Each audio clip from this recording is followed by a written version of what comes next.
قرآن مجید میں یہ آیت آپ کے سامنے تلاوت کری، افحسبتم انما خلقناکم عبثا۔ اللہ ساری انسانیت کو اور بالخصوص مسلمانوں کو، کلمہ پڑھنے والوں کو اللہ مخاطب کر رہے ہیں۔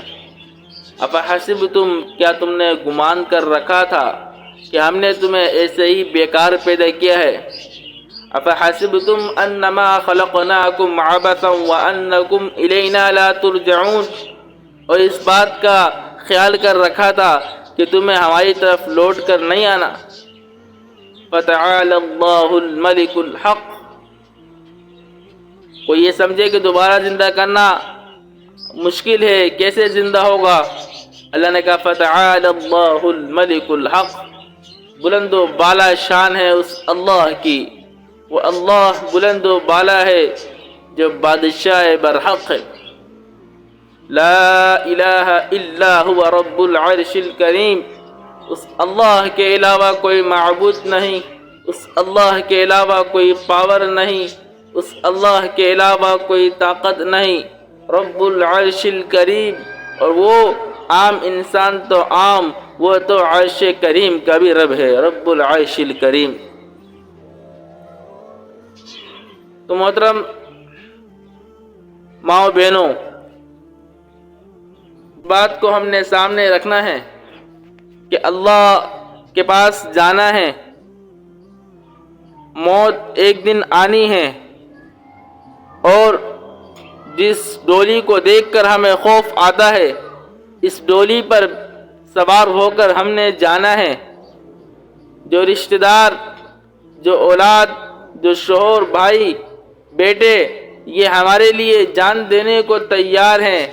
ان لوگوں نے ہی اپنے کندھوں پر لے کر جانا ہے، اور ثواب سمجھ کر کندھا بھی دینا ہے، اور آخر قبر کے گڑھے میں لے جا کر ڈال کر آ جانا ہے۔ مزے کی بات، یہی لوگ جن کی خاطر، جن کو خوش کرنے کے خاطر ہمارے اعمال آگے پیچھے ہو جایا کرتے ہیں، نماز میں تاخیر، تلاوت میں تاخیر، فلاں رشتہ دار، فلاں دوست، فلاں خاندان، فلاں بیٹا، ان کے لیے ہم بہت سی دفعہ اللہ کو ناراض کر دیتے ہیں۔ ان لوگوں نے ہی اس قبر میں ڈالنا ہے، اور قبر کے اندر بھی قریبی رشتہ دار، بیٹا یا بھائی یا باپ اترتا ہے، وہ اپنے ہاتھ سے میت کو اٹھا کر ڈالتا ہے، اور اس نے سلیپ ڈال کے اور مٹی لگا کر، مٹی کا گاڑا بنا کر سلیپ پر لگا کر اچھی طرح پیک کر کر مٹی ڈال کر، اور مزے کی بات ہاتھ بھی اسی قبر پہ جھاڑ کر آ جانا ہے۔ یہاں تک سب رشتہ دار ساتھ تھے، لیکن قبر پہ سلیپ رکھ جانے کے بعد، مٹی ڈال دینے کے بعد اب سب آ جائیں گے۔ اب مجھے اور آپ کو قبر کی تنہائی سے خود نمٹنا ہے۔ قبر کی خلوت، وہاں کی وحشت، وہاں کے کیڑے مکوڑے، وہاں کے عذابات، تھوڑی دیر کے لیے تصور تو کریں، کیا ہم اس کو برداشت کر سکتے ہیں؟ امام الانبیاء جناب رسول اللہ صلی اللہ علیہ وسلم نے ارشاد فرمایا، جب کسی آدمی کا انتقال ہوتا ہے،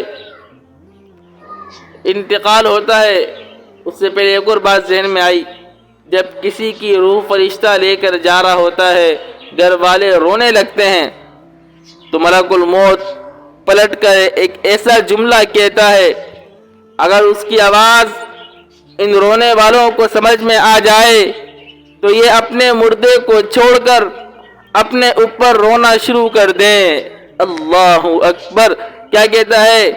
میں نے اس آدمی کی روزی کم نہیں کری، میں نے اس آدمی کی عمر کم نہیں کری، جتنی روزی لکھی تھی وہ کھا چکا ہے، جتنا دنیا میں رہنا تھا وہ وقت پورا کر چکا ہے۔ ہاں، آج میں اس مردے کو روح لے کر جا رہا ہوں، کل دوبارہ آؤں گا اور اسی گھر میں آؤں گا اور تم کو بھی لے کر جاؤں گا،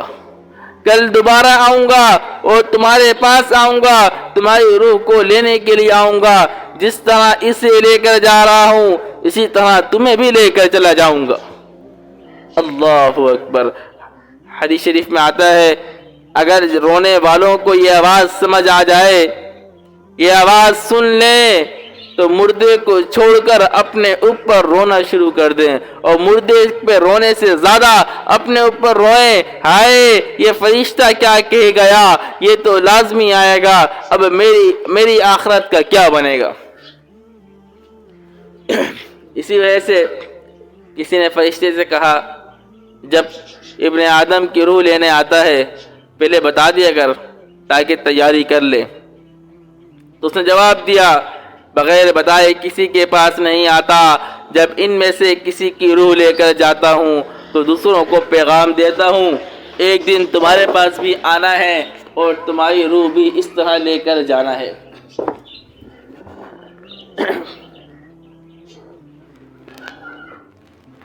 تو یہ لمحہ فکریہ،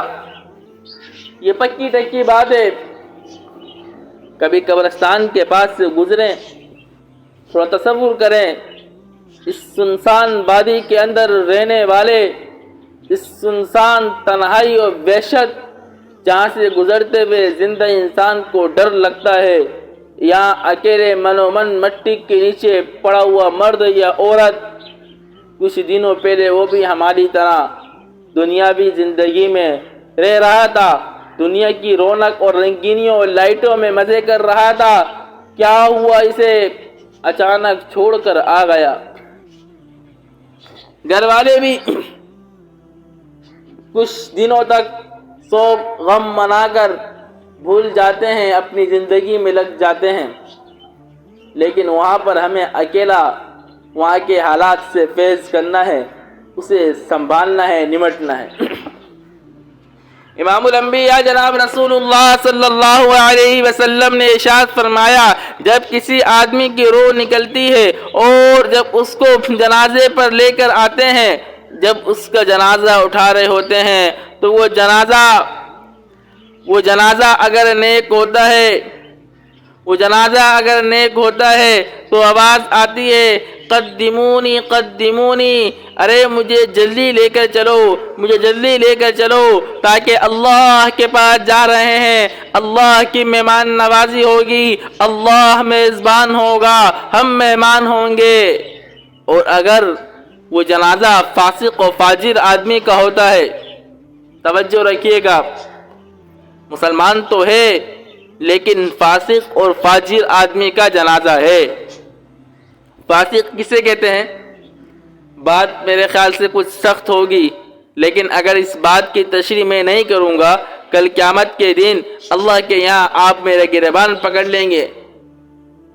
بیان کرنے والا استاد کے درجے میں ہے اور سننے والے شاگرد کے درجے میں ہے، استاد کی ذمہ داری ہے حق بات کو صحیح طرح واضح کر دے۔ اللہ، فاسق آدمی وہ ہوتا ہے اور فاسقہ عورت وہ ہوتی ہے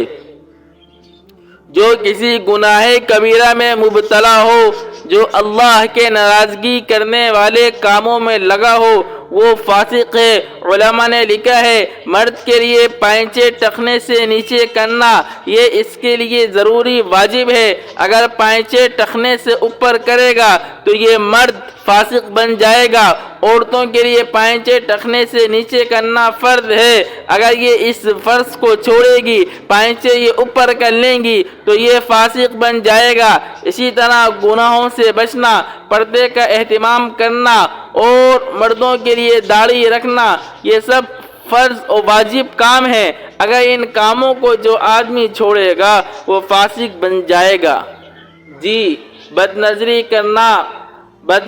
کرنا یہ گناہ کبیرہ ہے۔ اگر ہم بدنظری کر رہے ہیں، بدنظری کسے کہتے ہیں؟ بدنظری سے مراد بدنیت نہیں ہے، آپ کی نیت لاکھ درجہ بہتر ہو لیکن سامنے والا نامحرم، مردوں کے لیے سامنے والی نامحرم عورت خاتون ہے، نیت بڑے لاکھ درجہ اچھی ہو لیکن یہ نظر غلط ہے، یہ بدنظری گناہ ہے۔ اس گناہ کا کر لینے والا وہ اللہ کی عبادت گزار کی فہرست سے نکل جاتا ہے، وہ گناہوں اور فسق و فجور کی فہرست میں آ جاتا ہے، اس کا شمار فاسقوں میں ہو جاتا ہے۔ جی، کسی کا مذاق اڑانا یہ گناہ ہے، کسی کو تنگ کرنا، کسی کو طنز اور طعنے مارنا، کسی کی غیبت کرنا، کسی کو ذلیل اور پریشان کرنے کی میٹنگ اور مشورے کرنا، اور کسی کی چیز بغیر اجازت کے استعمال کر لینا، یہ میں تفصیلی ساری بات عرض کر رہا ہوں۔ مختصر یہ کہ جو کام جس سے اللہ ناراض ہو جاتا ہے اس گناہ کو کرنا اور پھر توبہ نہ کرنا، یہ آدمی فاسق اور فاجر بن جاتا ہے۔ ہاں اگر توبہ کر لی، اہل حقوق کے حقوق ادا کر دیے، اب تو یہ فاسق نہیں رہا، لیکن توبہ بھی نہیں کری اور حقوق بھی ادا نہ کرے، یہ فاسق ہو جاتا ہے۔ نماز چھوڑ دینے والا،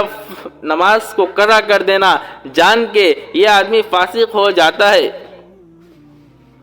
اللہ اللہ ہے، ایسا ممکن ہے ایک آدمی نے پوری زندگی فسق و فجور میں گزاری، اللہ کو ناراض کرنے میں گزاری، آخری وقت میں اللہ توبہ کی توفیق دے دے، اہل حقوق کے حقوق ادا کر دے، تو یہ آدمی پوری زندگی فاسق تھا، مرنے کے وقت یہ اللہ کے اولیاء میں سے ہو کر مرا۔